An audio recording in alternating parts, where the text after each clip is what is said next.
Hello everyone, myself Sandeep Bishnoi, chartered accountant and account officer. आप सबका स्वागत है अपने टीम सीए और वन एग्ज़ाम के इस यूट्यूब चैनल पर। आज हम लोग एक नई शुरुआत कर रहे हैं। नई शुरुआत है आरपीएससी फर्स्ट ग्रेड यानी स्कूल लेक्चरर वैकेंसी के लिए कंप्लीट लेक्चर्स, जो अपना कॉमर्स पार्ट है 240 नंबर का, उसके लिए हम लोग यहाँ पे पढ़ेंगे। इसी चैनल के ऊपर लाइव क्लासेस चलेगी और लाइव चलने के बाद ये लेक्चर्स ऑफलाइन भी रिकॉर्डेड भी अवेलेबल होंगे आपके कोर्सेज़ के अंदर। जो कोर्स ऑनलाइन अवेलेबल है अपने www.oneexam.in पे, वहाँ जाइए। बहुत ही नॉमिनल कॉस्ट के अंदर ये सारे रिकॉर्डेड लेक्चर्स प्लस इनके नोट्स प्लस इनके MCQ plus mock test revision complete package, मतलब उसके अलावा आपको कुछ भी और सोर्स पे जाने की ज़रूरत नहीं है। हम लोगों का जो प्लान है वो हमने कल एक वीडियो के माध्यम से डिस्कस किया था कि हम किस तरीके से, किस अप्रोच के साथ आगे बढ़ेंगे। पास्ट पेपर के क्वेश्चंस को करते हुए हर चीज़ के अंदर से, हर टॉपिक के अंदर से जो पास्ट के क्वेश्चंस है उनको एक एक को डिस्कस करते हुए कि किस तरीके के क्वेश्चंस पूछे जाते हैं। और एक चीज़ मैंने आपको बताई थी, आरपीएससी के अंदर नॉर्मली क्वेश्चंस रिपीट होते हैं, 50% तक क्वेश्चंस रिपीट होते हैं। आईबीपीएस या किसी और एग्ज़ाम में ये चीज़ नहीं होती, लेकिन यहाँ पे ये आपको देखने को मिलेगा। तो अपने पास 2011, 13, 18, 15 करीब 4 वैकेंसीज़ के पेपर तो एज इट इज़ अवेलेबल है स्कूल लेक्चरर के ही, कॉमर्स के। उसके अलावा भी अपने पास दूसरे जो एग्ज़ाम होते हैं कॉमर्स के, जैसे असिस्टेंट प्रोफेसर और सिमिलर, जो ये सारे टॉपिक अपने और भी कोई आरपीएससी के एग्ज़ाम में, तो उनके भी अपन क्वेश्चंस ढूंढ के यहाँ पे सारे आपको क्लास के अंदर करवाएंगे। तो शुरुआत करते हैं। अगर आप लोगों को हमारा एफर्ट अच्छा लगे, आप देखिए कहीं ना कहीं अगर आपको लगता है कि ये सही दिशा में जा रहा है, आपको इस एग्ज़ाम के अंदर अगर आप तैयारी कर रहे हो, उसमें आपको लक्ष्य तक पहुँचाने में हमारी ये कोशिश मदद कर पा रही है, तो आप इसको प्लीज़ अपने फ्रेंड्स के साथ ज़रूर शेयर करें। नया है, अपनी फैमिली छोटी सी है, लेकिन कम समय में हम लोग भी 10,000 पे सब अपनी पूरी टीम है, तो इसको और ज़्यादा तेज़ी से बढ़ा पाएँ। इसी उम्मीद के साथ चलिए शुरू करते हैं अपना डिस्कशन। मैं सबसे पहले अपना इंट्रोडक्शन बता देता हूँ। संदीप बिश्नोई नाम है मेरा, चार्टर्ड अकाउंटेंट हूँ प्रोफेशन से, टीचिंग में हूँ लास्ट 6-7 ईयर्स से। इसके अलावा मैं गवर्नमेंट जॉब के अंदर भी हूँ, अकाउंट ऑफिसर के रूप में काम करता हूँ। और आप लोगों को मैं इकोनॉमिक्स और उससे जुड़े हुए जो कुछ टॉपिक्स है, foreign exchange, import export, fiscal policy, budget, economic policy, ये सारी चीज़ें मैं आपको डिस्कस करवाऊँगा। सिमिलर चीज़ें सीए फाउंडेशन लेवल पे मैं पिछले कई सालों से पढ़ाता रहा हूँ, माइक्रो मैक्रो इकोनॉमिक्स और इस तरह की। Then foreign trade policy, custom law, ये सारा सीए इंटरमीडिएट लेवल पे भी करवाया है। तो उन्हीं का छोटा छोटा वर्जन अपने यहाँ पे भी है, कुछ ग्रेजुएशन लेवल पे है, कुछ 12th लेवल पे है, कुछ पोस्ट ग्रेजुएशन लेवल पे है। मीडियम अपना क्या रहेगा, तो हिंदी इंग्लिश दोनों कॉमन चलेगा। जो हिंदी के स्टूडेंट हैं उनको हिंदी में नोट्स मिल जाएंगे, जो इंग्लिश के हैं उनको इंग्लिश में नोट्स मिल जाएंगे। क्लास के अंदर अपन दोनों चीज़ें साथ में लेते हुए चलेंगे। मतलब देखिए, ज़्यादा आपको मीडियम को लेके लोड लेने की ज़रूरत नहीं है। अगर आप हर टाइम यही दिमाग में लगाते रहोगे कि ये हिंदी में है, ये इंग्लिश में, ये इंग्लिश में पढ़ा रहे हैं, ऐसा नहीं है। देखिए, एक वर्ड, एक शब्द को हिंदी में बताना प्लस इंग्लिश में बताना, दोनों चीज़ हमारी तरफ से होगी। उसके बाद हम समझाएंगे, जाहिर सी बात है, सारा हिंदी के अंदर। आपको पढ़ना वापस अपने उस मटेरियल से खुद को तो पढ़ना पड़ेगा, वो आपको हम हिंदी में प्रोवाइड कर देंगे।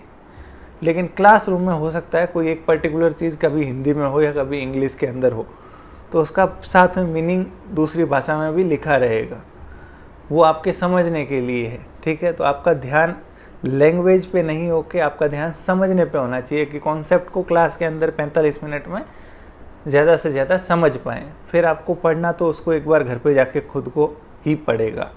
ठीक है, हम लोग क्लास में क्या करेंगे, कॉन्सेप्ट को समझाएंगे प्लस ये बताएंगे कि इसमें से आपको क्या चीज़ें याद रखनी है, कौन सी चीज़ें दिमाग के अंदर बिल्कुल परमानेंट मेमोरी में फिट कर देनी है, जो एग्ज़ाम में पूछी जाएगी। ठीक है, तो उसका बेसिस, अपना आधार एक ही रहेगा, पुराने पेपर्स को अपन आधार मानेंगे।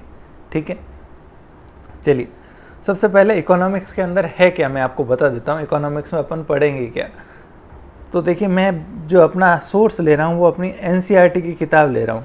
किसकी किताब? एनसीईआरटी की किताब। एनसीईआरटी आप जानते हो इंडिया के अंदर अपने जो स्कूल लेवल की किताबें होती है उन्हीं किताबों को अपन बेस लेंगे, क्योंकि अगर आप टॉपिक की लिस्ट देखोगे तो उसके अंदर सारे कुछ टॉपिक वही मिलेंगे जो एनसीईआरटी की 11th-12th की इकोनॉमिक्स की किताब के अंदर दिए हुए हैं। जैसे 12th लेवल तक जो दे रखा है उसके अंदर पहला ही टॉपिक दे रखा है पॉवर्टी, गरीबी, निर्धनता जिसको बोलते हैं, निर्धनता या गरीबी। ये टॉपिक एनसीईआरटी का तीसरा यूनिट है जो पूरा इसी के बारे में। उसमें आगे इन्होंने दे रखा है एब्सोल्यूट और रिलेटिव पॉवर्टी। गरीबी दो तरह की होती है, एक जो विकासशील देशों के अंदर गरीबी नापने का तरीका अलग होता है, दूसरा विकसित देशों के अंदर तरीका अलग होता है। ठीक है, कैसे? देखिए जैसे इंडिया के अंदर तो अब जो गरीब वही है जिसको बिल्कुल खाने पीने की चीज़ें नहीं मिल रही है, मूलभूत सुविधाएं, रोटी कपड़ा मकान नहीं मिल पा रहा है, हम उसको गरीब कहेंगे। वहीं अगर अमेरिका में गरीब को डिफाइन करना हुआ तो वहाँ पे उनके लिए गरीबी नापने का जो पैमाना है वो बिल्कुल रोटी कपड़ा मकान नहीं रहेगा, कुछ उनसे ऊपर स्तर पे वो नापेंगे गरीबी को। तो वहाँ पे जो मेजर करने का तरीका, नापने का तरीका है गरीबी, वो अलग होता है। तो ये मेथड कौन कौन से हैं, तरीके कौन कौन से हैं गरीबी को, वो अपन डिस्कस करेंगे। देन आगे चीज़ दे रखी है मेन प्रोग्राम फॉर पॉवर्टी एविलेशन, मतलब गरीबी उन्मूलन के लिए मुख्यतः कौन कौन से भारत में प्रोग्राम चलाए गए।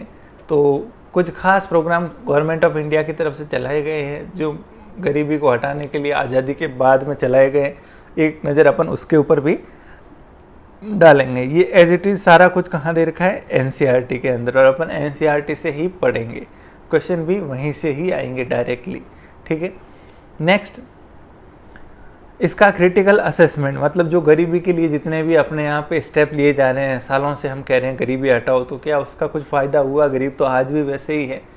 तो उनका एक असेसमेंट किया हुआ है कि जो स्कीम है वो इफ़ेक्टिव है या नहीं, सुचारू रूप से काम कर रही है या नहीं कर रही है। नेक्स्ट टॉपिक आप देखो 12th लेवल के अंदर रूरल डेवलपमेंट यानी ग्रामीण विकास। ग्रामीण विकास के अंदर मुख्य दिक्कतें क्या है? फिर क्रेडिट और मार्केटिंग, मतलब एक तो पैसों की दिक्कत, डेवलपमेंट के लिए पैसा चाहिए, पैसा कहाँ से आएगा उसकी प्रॉब्लम। दूसरा ग्रामीण क्षेत्र में जो भी उत्पाद होते हैं, जो भी प्रोडक्ट बनते हैं, चीज़ें बनती है, चाहे खेती एग्रीकल्चर से रिलेटेड हो, चाहे दूसरे जो प्राइमरी छोटे मोटे उद्योग होते हैं, मार्केटिंग की बड़ी दिक्कत होती है, विपणन की दिक्कत होती है, मतलब वो प्रोडक्ट को कंज्यूमर तक पहुंचाने में दिक्कत होती है। एक बड़ी कंपनी बड़े शहर से हर जगह पहुंच सकती है, लेकिन एक छोटे गांव से छोटी इंडस्ट्री का जो प्रोडक्ट होता है वो हर जगह नहीं पहुंच सकता। ठीक है, तो दूसरा ही टॉपिक अपना कौन सा है? रूरल डेवलपमेंट यानी ग्रामीण विकास। ये भी एनसीईआरटी का ही अगला यूनिट है, अगला चैप्टर है। नेक्स्ट रोल ऑफ कोऑपरेटिव, सहकारी, जो सहकारी संस्थाएं होती है कोऑपरेटिव, जैसे दूध के अंदर आप देखते हो दूध उत्पादन सहकारी संघ जो होता है, आपने नाम सुना होगा। वो सहकारिता का मतलब ही क्या होता है? एक सब के लिए सब एक के लिए, मतलब लोग मिल के काम करते हैं। वो आपने कहावत सुनी होगी बचपन में कि एक वो तिनका होता है वो कमज़ोर होता है, लेकिन जब तिनके मिल जाते हैं तो वो क्या हो जाते हैं? स्ट्रांग हो जाते हैं, मजबूत हो जाते हैं। तो वही कॉन्सेप्ट बस सहकारिता का है। तो ये क्या कॉन्सेप्ट है इसको हम लोग डिस्कस करेंगे, इसको एग्रीकल्चर के अंदर। और दूसरे जो प्राइमरी सेक्टर है, प्राइमरी सेक्टर क्या होता है, टेरिटरी सेक्टर क्या होता है, ये भी डिस्कस करेंगे। ये अलग अलग क्षेत्र में बांटा गया, अपनी जो पूरी अर्थव्यवस्था है ना उसको 2-3 टुकड़ों में बांटा गया। ये सारी चीज़ें अपने डिस्कशन में आएगी, लेकिन मैं जस्ट आपको एक इंट्रोडक्शन दे रहा हूँ कि अपन किन किन चीज़ों को पढ़ने वाले हैं। नेक्स्ट रोजगार, आप नाम से ही समझते हो रोजगार की क्या दिक्कतें हैं, बेरोजगारी क्या होती है, कितने टाइप की होती है बेरोजगारी, कब किसी को बेरोजगार कहेंगे। ठीक है, बेरोजगारी के इम्पैक्ट क्या होते हैं अर्थव्यवस्था के ऊपर, उसका क्या प्रभाव पड़ता है, कोई अगर बेरोजगारी ज़्यादा है कम है। ठीक है, नेक्स्ट 1991 के जो आर्थिक सुधार थे, एलपीजी जिनको अपन बोलते हैं, लिबरलाइजेशन, प्राइवेटाइजेशन और ग्लोबलाइजेशन, वैश्वीकरण, निजीकरण और उदारीकरण, तीनों जो सुधार हुए थे मेन, जिनको हम ये बोलते हैं एलपीजी रिफॉर्म्स, जो 1991 में किए गए थे। मनमोहन सिंह जी उस टाइम थे अपने फाइनेंस मिनिस्टर, तो उनके ऊपर नज़र डालेंगे। उनके बाद का इंडिया और उनके पहले का इंडिया, उसमें कितना प्रभाव पड़ा। बाद और पहले का मतलब देखिए 1990 तक इंडिया के अंदर ऐसा था कि इंडिया एक क्लोज्ड इकोनॉमी थी, एक बंद अर्थव्यवस्था थी। बंद का मतलब हम लोग तुरंत के आज़ाद हुए थे, अपने ऊपर ईस्ट इंडिया कंपनी आई, एक कंपनी ने राज किया, उसके बाद धीरे धीरे अंग्रेज़ों ने पूरा कब्जा कर लिया। तो वही सिचुएशन अपन गुलाम ना हो जाए, इसलिए 1947 में जब आज़ाद हुए उसके बाद से अर्थव्यवस्था को बंद करके रखा कि बाहरी लोग आके यहाँ पे कुछ भी न करें। चलते चलते 40 साल हो गए, फिर लगा कि हम इस तरीके से तो कब ग्रोथ कर पाएंगे। तब फिर अपनी अर्थव्यवस्था को क्या किया, दुनिया के लिए खोल दिया गया। तो ये 3 बड़े सुधार किए गए। ग्लोबलाइजेशन यानी वैश्वीकरण, मतलब पूरे विश्व को एक मार्केट की तरह देखा। इंडिया में कोई भी सामान लाया जा सकता है, यहाँ से बाहर भेजा सकता है। उसके ऊपर जो टैक्स था, इंपोर्ट एक्सपोर्ट ड्यूटी जो पहले 200-400% थी, उसको ख़त्म कर दिया। दूसरी चीज़ लिबरलाइजेशन, मतलब जो लाइसेंस राज चलता था, लाइसेंस मतलब हर चीज़ के लिए आपको परमिशन लेनी पड़ेगी। फैक्ट्री लगा रहे हो चाहे छोटी से बड़ी, हर चीज़ के लिए आपको 50 तरह की अप्रूवल, सारी कुछ ख़त्म कर दी। सिर्फ 5-6 सेक्टर ऐसे रखे कि भाई ये 6 काम हैं जिनको आप करते हो तो आपको पहले लाइसेंस लेना है, अदरवाइज बाकी सारे काम बिंदास करो, कोई रोक टोक नहीं, ताकि अर्थव्यवस्था में तेजी आए। फिर प्राइवेटाइजेशन यानी निजीकरण, पहले हर चीज़ गवर्नमेंट के पास थी, हर चीज़, मतलब घड़ी से लेके हर चीज़ गवर्नमेंट की कंपनी, गवर्नमेंट ने वो सारे फ्री कर दिए, घाटे के सारे बिजनेस बंद कर दिए, और निजी जो क्षेत्र है उसको मौका दिया कि भाई एयरलाइन है आप चलाओ, इंश्योरेंस का बिजनेस आप करो, बैंकिंग का काम भी करना है तो करो। हर सेक्टर के अंदर प्राइवेट सेक्टर को अलाउ कर दिया। तो ये अपने 12th लेवल के अंदर मेन जो है वो 5 टॉपिक हैं, ठीक है। इनको अपन एक एक करके पढ़ेंगे, समझेंगे। हर टॉपिक को करने के बाद उसके पास्ट एग्जाम के क्वेश्चंस करेंगे। बात समझ आई, ठीक है। ये पता होना चाहिए हम पढ़ क्या रहे हैं।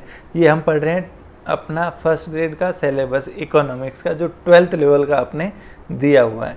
एनसीईआरटी की किताब अपना आधार रहेगी, उस आधार के ऊपर अपन चलते हुए ये सारे टॉपिक करेंगे, ठीक है। अब मैं आपको कुछ क्वेश्चंस 1-2 दिखाऊं। जैसे अपन पहला टॉपिक आज करने जा रहे हैं गरीबी, पॉवर्टी। गरीबी यानी पॉवर्टी या निर्धनता जिसको बोलते हैं। तो ये क्या है, किस तरह से क्वेश्चन आते हैं, देख लेते हैं एक नज़र। सिर्फ मैं 1-2 क्वेश्चन आपको सिर्फ दिखा रहा हूँ, बाकी तो अपन इसको टॉपिक को ख़त्म करने के बाद सारे क्वेश्चंस करेंगे। प्लस मैं मेरी तरफ से आपको PDF शेयर करूँगा, जो हमने कहा है 5 से 10,000 MCQ, वो सारे आपको एक एक करके दिए जाएंगे। हर टॉपिक के बाद हर फैकल्टी आपको प्रैक्टिस के लिए देगी। देख लीजिए, which of the following method is to estimate the poverty line. इनमें से कौन सी विधि गरीबी नापने के, गरीबी रेखा का अनुमान लगाने के लिए काम में ली जाती है। आय को लेके है, मानव विधि है, पूंजी को लेके, इन्वेस्टमेंट को लेके। नेक्स्ट, ग्रामीण क्षेत्र में गरीबी मापने के लिए औसत कितनी कैलोरी की आवश्यकता होती है। सरकार ने ऐसा फिक्स किया हुआ है कि अगर इतनी कैलोरी आपको मिल रही है सिर्फ खाने में तो आप गरीब नहीं हो। तो गरीबी के भी अलग अलग पैमाने होते हैं, सिर्फ कई बार खाने को लेके होता है, कई बार खाना प्लस रहना, फिर एजुकेशन, मेडिकल नीड, ये सारी चीज़ें भी उसमें शामिल की जाती है। उसको बास्केट बोला जाता है, नहीं एक टोकरी। एक गरीब की टोकरी में न्यूनतम, पहले ये सिस्टम हुआ करता था, गरीब सिर्फ उसको मानते थे जिसके पास खाने को नहीं है। धीरे धीरे कहा कि सिर्फ खाने से कुछ नहीं होता, स्वास्थ्य, शिक्षा, बाकी जो सामाजिक चीज़ें हैं उनकी भी ज़रूरत पड़ती है, स्वच्छ पानी और ये सारी चीज़ें। तो जो टोकरी थी गरीब की, उसको थोड़ा क्या कर दिया, बड़ा कर दिया, और कह दिया कि भाई उसमें ये चीज़ें होनी चाहिए, नहीं है तो उसको गरीब बोलेंगे।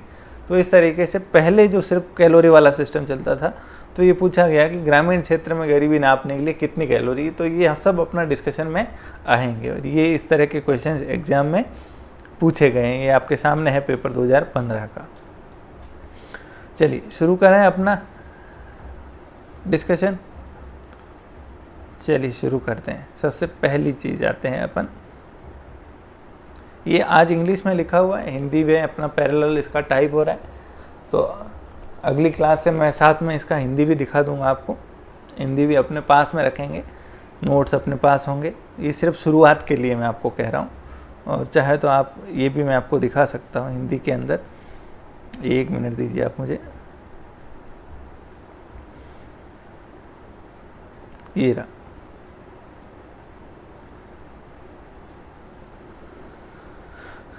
ये एनसीईआरटी है, उसी से अपन डिस्कस कर रहे हैं।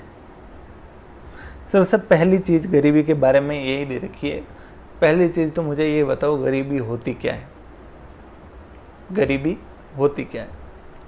तो देखिए गरीबी का मतलब सिंपल सा है, अगर सरल शब्दों में कहें, कोई भी मानव, कोई भी व्यक्ति अगर अपनी मूलभूत आवश्यकताओं को, जो जिंदा रहने के लिए ज़रूरी है, न्यूनतम आवश्यकताएं जो जिंदा रहने के लिए ज़रूरी है, न्यूनतम, अधिकतम, मीडियम लेवल की, ठीक ठाक, सेटिस्फैक्ट्री जीवन, ये नहीं, न्यूनतम, मतलब उसके बिना जीवित रहना संभव नहीं है। अगर वो भी पूरी नहीं कर पा रहा है तो हम उस मानव को, उस व्यक्ति को क्या बोलेंगे कि वो निर्धन है, गरीब है, ठीक है, वो बिलो पॉवर्टी लाइन है, BPL यानी बिलो पॉवर्टी लाइन, यानी गरीबी रेखा के नीचे वो जीवन यापन कर रहा है।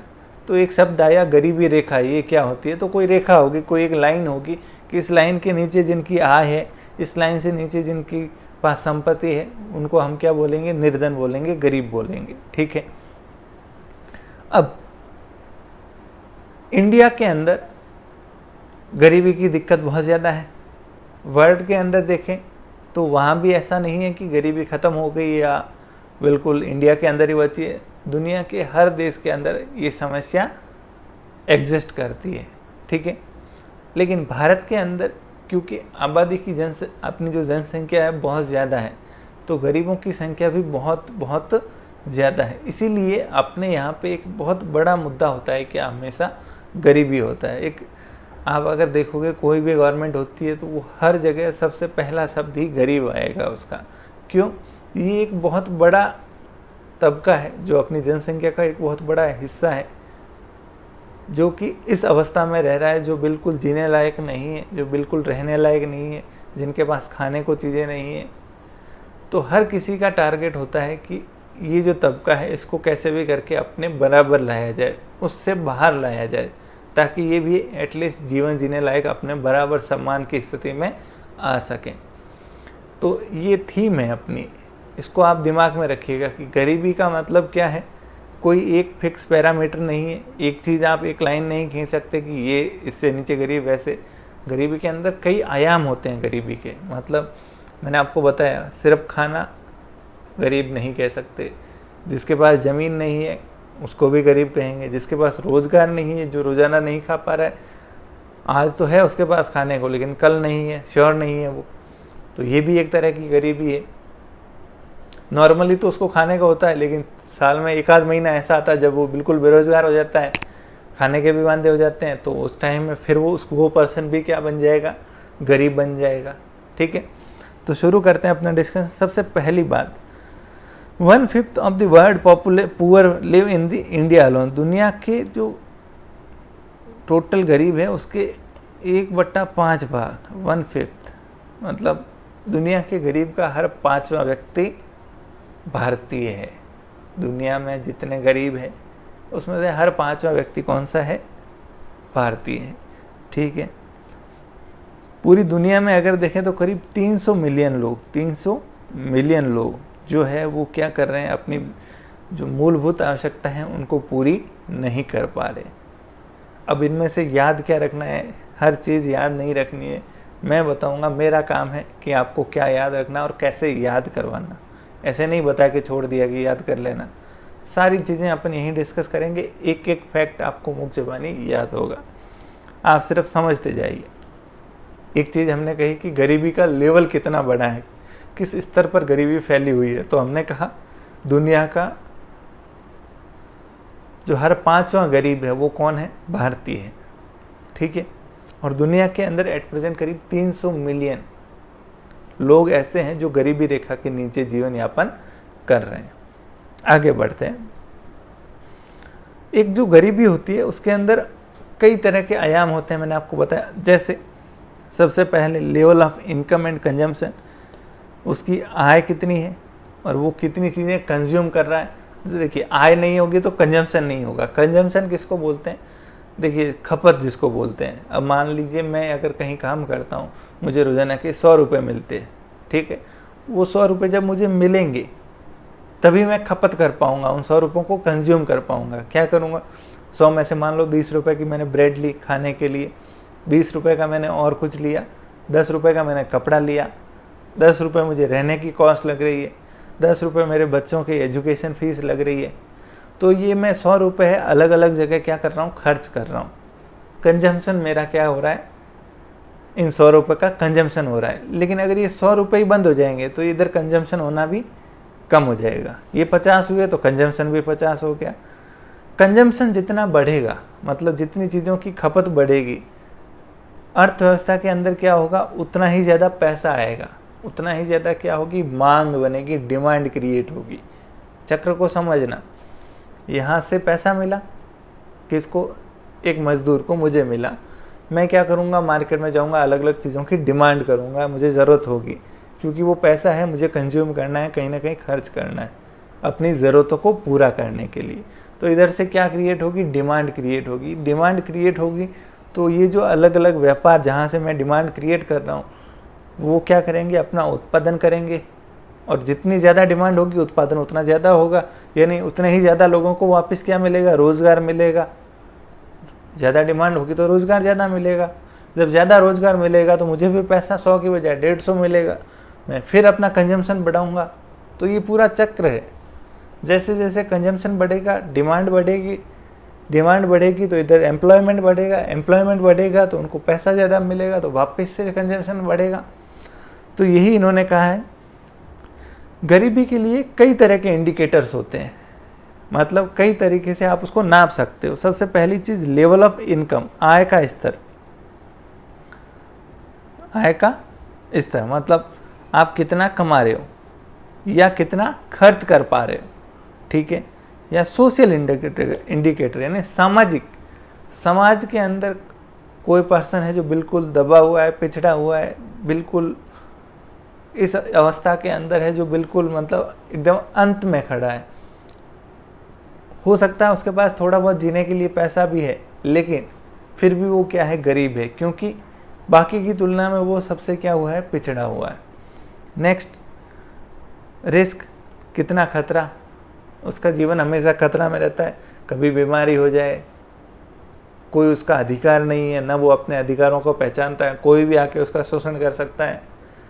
तो ये सब भी गरीबी को मापने के क्या है, अपने आप में आयाम है, पैमाने हैं। अब गरीब कौन है, एग्जाम्पल के लिए, जैसे जिसके पास रहने का घर नहीं है, गांव के अंदर है, उसके पास ज़मीन नहीं है, ज़मीन है तो बहुत कम है, एकदम स्मॉल है, छोटी सी ज़मीन है, ठीक है। जिसको दिन में कम से कम 2 बार का खाना नसीब नहीं हो रहा है, ठीक है। भूख से उसकी हालत ख़राब है, बेसिक लिटरेसी, साक्षरता नहीं है, उसके अंदर स्किल नहीं है, कोई काम को करने की कला उसको नहीं आती, और उसके पास बहुत सीमित अपॉर्चुनिटीज़ है। देखिए, जब हम सोचते हैं कि कोई व्यक्ति काम क्यों नहीं कर लेता, तो देखिए जब उसके अंदर लिटरेसी, साक्षरता होगी तभी उसके अंदर स्किल आएगी। स्किल मतलब कुछ काम करने की कला, टेक्निक आएगी। अगर आपके अंदर लिटरेसी, साक्षरता नहीं है, कोई स्किल नहीं है, तो आपके लिए बहुत कम अपॉर्चुनिटी बच जाती है, बहुत कम चीज़ें बच जाती है करने के लिए। जो फिजिकल हार्ड वर्क होता है वही बचता है, क्योंकि स्किल वाली चीज़ तो आपको कुछ आती नहीं है, ठीक है। Poor people face unstable unemployment, मतलब जो गरीब है वो हमेशा इस तरह का वर्क ही करेगा जहाँ पे कोई भी परमानेंसी नहीं है, मतलब फिक्स कुछ नहीं है, आज है कल निकाल दिया, परसों है वापस काम मिल गया, कभी काम मिलेगा कभी काम नहीं मिलेगा। नेक्स्ट, माल न्यूट्रिशन, मतलब कुपोषणता हमेशा आपको देखने को मिलेगी किसके अंदर, गरीब के अंदर, क्योंकि वहाँ उसको बेसिक खाना, जो मूलभूत ठीक ठाक खाना है वही नसीब नहीं हो रहा है। तो उसके अंदर जो पोषक तत्व होते हैं, जो न्यूट्रिशन, प्रोटीन, विटामिन या अलग अलग चीज़ें जो एक मनुष्य के लिए ज़रूरी होती है, वो पूरे मिलने की तो बिल्कुल कोई गुंजाइश ही नहीं है। तो गरीबी का एक फीचर, एक विशेषता ये भी होगी गरीब की कि वो कुपोषित होगा। नेक्स्ट, इल हेल्थ, मतलब स्वास्थ्य उसका खराब, डिसेबिलिटी या सीरियस इलनेस, कोई परमानेंट बीमारी, इस तरीके की सीरियस इलनेस, ठीक है। और फिज़िकली वीक, फिज़िकली भी वो स्ट्रांग नहीं होगा। ये सारे हमने कहा कि ये सारे गरीब है, गरीब के लक्षण हैं। जैसे घर नहीं है, खेती करने के लिए ज़मीन नहीं है तो बहुत कम है, हेल्थ वाइज, खाने के वाइज, न्यूट्रिशन, कुपोषणता, ये सारे क्या है, गरीबी के फीचर्स है। अब गरीब कैसे आइडेंटिफाई किए जाते हैं कि कौन गरीब है कौन गरीब नहीं है, कौन गरीब है और कौन गरीब नहीं है। सिर्फ आप समझते जाइएगा बातों को, याद क्या करना ये मेरा काम है आपको बताना, कौन गरीब है कौन गरीब नहीं है। तो ये जो गरीबी का कॉन्सेप्ट है, पहली बार गरीब को पहचानने का कॉन्सेप्ट कि ये गरीब है या इन सबको गरीब कहेंगे इनको गरीब नहीं कहेंगे। अब आप कहोगे क्या फ़र्क पड़ता है, जो गरीब है वो है, जो नहीं है वो नहीं है, इनको पहचान के कर क्या लोगे। तो देखिए, जब गरीब को पहचानोगे नहीं तब तक उसको ठीक करने के लिए कोई भी योजना, कोई भी स्कीम, कोई भी प्रयास दुनिया के किसी भी व्यक्ति के द्वारा वो फेल हो जाएगा। जब तक आपको पता ही नहीं है कि एक्चुअल में आपके देश के अंदर कितने लोग गरीब हैं, कौन कौन गरीब है, कहाँ कहाँ रहते हैं वो, तो आपकी स्कीम, आपकी योजनाएं तभी काम कर पाएगी जब आप उनको क्या करो, सबसे पहले आइडेंटिफाई यानी पहचान सको। तो ये गरीबों को पहचानने का प्रथम प्रयास दादा भाई नौरोजी ने किया था आज़ादी से पहले। नाम सुना होगा आपने दादा भाई नौरोजी का, बड़े फेमस थे। उन्होंने अंग्रेज़ों के ऊपर बड़ी किताब लिखी थी और लिखा था कि उन्होंने, अंग्रेज़ों ने भारत को पूरा क्या कर दिया है, खोखला कर दिया, लूट लिया, इस तरीके से। अब देखें, दादा भाई नौरोजी ने पहली बार गरीबी को नापने का एक कॉन्सेप्ट दिया। उन्होंने कहा, समझना कि आदमी एक तो बाहर रहता है, एक जेल में रहता है, बताओ ज़्यादा फरमाइशें कौन करेगा, जेल वाला या बाहर वाला।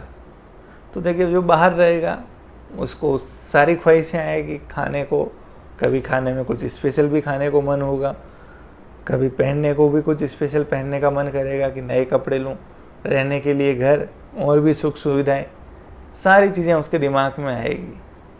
लेकिन एक जो व्यक्ति जेल के अंदर बैठा है, उसको कपड़े वही पहनने, खाना फिक्स खाना है, रूटीन उसका फिक्स है, मतलब नया खर्चा वो कुछ कर ही नहीं सकता। तो उन्होंने कहा जेल कॉस्ट निकालिए, मतलब एक व्यक्ति जो जेल में रह रहा है उसकी न्यूनतम आवश्यकताएं कितने में पूरी हो सकती है, मतलब वो 2 टाइम का खाना कितने में खा सकता है। अगर किसी व्यक्ति को उतना भी नहीं मिल रहा, मतलब एक जेल में रहने वाले व्यक्ति को जितना चाहिए उतना पैसा भी किसी व्यक्ति को नहीं मिल रहा है, तो वो उस व्यक्ति को हम क्या बोलेंगे, गरीब बोलेंगे। ये किसने कहा, दादा भाई नौरोजी ने। समझ आया कॉन्सेप्ट? ये सीन आपने देखा होगा जेल वाला। तो देखिए, इन्होंने क्या किया, ही यूज द मेन्यू, उन्होंने जेल का मेन्यू यूज़ किया जो प्रिजनर, जेल कैदियों के लिए होता है, और जो मार्केट उनकी प्राइजेज चल रही है। जैसे जेल के खाने के अंदर मेन्यू में दाल होती है, 6 रोटी होती है, थोड़ा सा चावल होता है, तो उन सब का मार्केट प्राइस निकाला कि चावल इतना, इतने रुपए का, 6 रोटी इतने की, दाल इतने की, और उसको गुणा कर दिया दिन में 2 टाइम से और महीने में 30 दिन से, और फिर कह दिया कि 1 महीने में इस व्यक्ति अगर इतना पैसा कमाता है तो वो गरीब नहीं है, मतलब ये या इससे ज़्यादा जो कमाने वाले वो गरीब नहीं है। लेकिन जो इतना भी नहीं कमा पा रहा है उसको क्या बोलेंगे, गरीब। इसको नाम क्या दिया गया, jail cost of living. Jail cost of, मतलब जेल में जो एक व्यक्ति रह रहा है उसकी कॉस्ट ऑफ लिविंग, मतलब रहने की कीमत, उसकी ज़िंदा रहने की क्या कीमत है, कितने में वो ज़िंदा रह सकता है। ठीक है, लेकिन देखिए अब इसमें कुछ दिक्कत भी थी, क्योंकि जेल में तो सिर्फ अडल्ट रहते हैं, बड़े लोग रहते हैं, बच्चे तो सोसाइटी में बाहर रहते हैं। तो उन्होंने बच्चों के लिए अलग से कैलकुलेट करने के लिए क्या किया, जेल को ही आधार मानते हुए ऐसा कहा कि कुछ बच्चे तो ऐसे हैं जिनको पूरा खाना मिलता है, कुछ को आधा मिलता है, कुछ को बिल्कुल थोड़ा सा खाना मिलता है। तो इन सब का एवरेज लेते हुए उन्होंने बच्चों के लिए भी क्या किया, यही पॉवर्टी का एक अनुमान लगाया था। तो मेन चीज़ आपको एक ही चीज़ याद रखनी है, प्रथम प्रयास गरीबी को नापने का, आइडेंटिफाई करने का। क्यों आइडेंटिफाई करना है गरीब को, ये मैंने आपको बता दिया, क्योंकि गरीब की जब तक पहचान नहीं होगी तब तक उसके लिए लगाए गए सारे प्रयास क्या होंगे, बेकार होंगे। सबसे पहला प्रयास किसने किया, दादा भाई नौरोजी ने। किस तरीके से, तो जेल की कॉस्ट उन्होंने निकाली, जेल कॉस्ट ऑफ लिविंग। ठीक है, उसके बाद आज़ादी के बाद, ये तो आज़ादी के पहले का प्रयास था, आज़ादी के बाद तो खूब सारे प्रयास हुए गरीबी के लिए, खूब सारी कमेटियाँ बनी, हम पढ़ेंगे आगे, तेंदुलकर कमेटी और जो सबसे पॉपुलर है, अलग अलग एक्सपर्ट ग्रुप बने। ठीक है, तो ये इन सब ने भी अपने अपने अलग अलग मेजर दिए, तरीके बताए गरीबी को नापने के लिए। तो वही उसके बाद मेनली देखिए आज़ादी के बाद में ये सारा काम कौन करता है? जो नीति आयोग है। नीति आयोग तो अब है, पहले क्या था? ये प्लानिंग कमीशन था। क्या था पहले? Planning commission. अभी क्या नाम है इसका? नीति आयोग। तो नीति आयोग क्या करता है? ये गरीबी के आंकड़े जारी करना, कौन गरीब है, कितने गरीब है, कहाँ कहाँ है, क्या परसेंटेज है, शहरी गरीब कितने हैं, ग्रामीण गरीब कितने हैं, ये सारा हिसाब किताब, ये सारा डाटा इश्यू करना किसका काम है? नीति आयोग का। ठीक है। नीति आयोग क्या खुद से कोई सर्वे वर्वे करती है? नहीं। तो जो ये दूसरा ऑर्गेनाइजेशन है, कौन सा? NSSO, national sample survey organization, जिसका अभी नाम भी चेंज हो गया है। क्या नाम है उसका? मैं नाम भूल गया। नेशनल स्टैटिस्टिकल सर्वे या ऐसा कुछ है, यहाँ पे दे रखा है। हाँ, नेशनल स्टैटिस्टिकल ऑफिस, राष्ट्रीय ये सांख्यिकी विभाग। पहले इसका नाम था NSSO, ध्यान रखना, NSSO, national sample survey organization, जो क्या करता था? देश भर में अलग अलग तरीके के सैंपल कलेक्ट करता था। ठीक है। और उन सैंपल्स को कलेक्ट करके क्या करता था? उसके आधार पे आंकड़े जारी करता था कि भाई महंगाई कितनी बढ़ी, कितनी घटी, जनसंख्या कितनी है, ये सारे काम इसका काम है। तो ये NSSO का नया नाम हो गया है क्या? NSO, national statistical office. ठीक है। स्टैटिक्स यानी सांख्यिकी, आप जानते ही हो, ये आंकड़ों से रिलेटेड, तो वैसा ही इसको नाम दे दिया। तो ये क्या करता है? नीति आयोग जो है अपना, नीति आयोग इस NSO से क्या करता है? आंकड़े लेता है और ये गरीबी से रिलेटेड आंकड़े जारी करता है। तो इसी नीति आयोग ने, मतलब जो पहले प्लानिंग कमीशन था, उस प्लानिंग कमीशन ने 1962 में जो है वो क्या किया था? एक स्टडी ग्रुप बनाया था। एक ग्रुप बनाया कुछ लोगों का कि अभी आप स्टडी कीजिए गरीबियों के बारे में। ठीक है। उसके बाद कई तरह के प्रोजेक्ट, ये टास्क फोर्स बनी कि भाई आप मिनिमम नीड, न्यूनतम आवश्यकताओं की कैलकुलेशन कीजिए, गणना कीजिए। ठीक है। तो ये पोस्ट इंडिपेंडेंट जो एफर्ट्स हुए वो अपन कल डिस्कस करेंगे। आज अपनी पहली क्लास थी, अभी इसको सिस्टमेटिकली अपन शुरू करेंगे। नोट्स भी नहीं है हिंदी के, तो कल इसको अपन वापस गरीबी को आगे कंटिन्यू करेंगे, शुरुआत से चीज़ों को वापस कलेक्ट करते हुए। क्लास के अंदर यही अप्रोच रहेगी। पहले 5 मिनट लास्ट रिवीजन होंगे, लास्ट के 5 मिनट रिवीजन होगा। ठीक है। बीच के दौरान अपन पढ़ेंगे, जैसे ही टॉपिक ख़त्म हुआ MCQ करेंगे और आपको MCQ दिए जाएंगे करने के लिए। आज सिर्फ इतनी सी बात पढ़ी कि गरीबी होती क्या है, क्यों ज़रूरी है गरीबी को नापना। ठीक है। पहला प्रयास किसने किया गरीबी को नापने का? बस ये 3-4 छोटे छोटे सवाल अपन ने डिस्कस किए। चलिए, थैंक यू वेरी मच, धन्यवाद। अगर आपको एफर्ट पसंद आए तो आप अपने प्लीज़ दोस्तों के साथ शेयर करें। Thank you very much.